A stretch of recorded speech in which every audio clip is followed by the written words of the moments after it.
యోగా సాధన ద్వారా శారీరక మానసిక ఆరోగ్యాన్ని పెంపొందించడంతో పాటు యువతలో క్రమశిక్షణ ఏకాగ్రతను పెంపొందించాలనే లక్ష్యంతో నిర్వహిస్తున్న యోగాంధ్ర 2026 కార్యక్రమంలో భాగంగా కాకినాడ నగరపాలక సంస్థ ఆధ్వర్యంలో యోగా పోటీలు ఘనంగా నిర్వహించారు. నగరపాలక సంస్థ కమిషనర్ ఎన్వీవి సత్యనారాయణ పర్యవేక్షణలో నగరంలోని స్మార్ట్ సిటీ కార్యాలయంలో సమావేశాల్లో జరిగిన పోటీలకు విశేష స్పందన లభించింది. ఈ పోటీల్లో మొత్తం 36 మంది అభ్యర్థులు పాల్గొని తమ ప్రతిభను ప్రదర్శించారు. వ్యక్తిగత యోగాసనాలు, సమన్వయ బృంద యోగా ప్రదర్శనలు, శ్వాస సాధన, యోగ గీతాలు, యోగ వ్యాస రచన, యోగ అంశాలపై లఘు చిత్రాలు, యోగ ఛాయాచిత్రాలు, యోగ నినాదాలు, యోగ ప్రశ్నోత్తరాలు తదితర 9 విభాగాల్లో పోటీలు నిర్వహించారు. ప్రతిభ కనబరిచిన 20 మంది అభ్యర్థులను జిల్లా స్థాయి పోటీలకు ఎంపిక చేసినట్లు అధికారులు తెలిపారు. జిల్లా స్థాయిలో విజేతలుగా నిలిచేవారు రాష్ట్ర స్థాయి పోటీల్లో పాల్గొనే అవకాశాన్ని పొందనున్నారని పేర్కొన్నారు.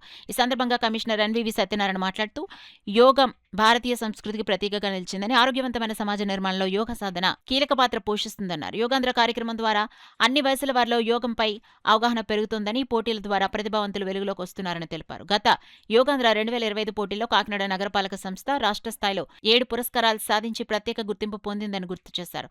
అదే ఉత్సాహం, అంకిత భావంతో ఈ ఏడాది కూడా పోటీలో పాల్గొంటున్న అభ్యర్థులు జిల్లా, రాష్ట్ర స్థాయిలో అత్యుత్తమ ఫలితాలు సాధించి కాకినాడకు మరింత పేరు ప్రతిష్టలు తీసుకురావాలని ఆకాంక్షించారు.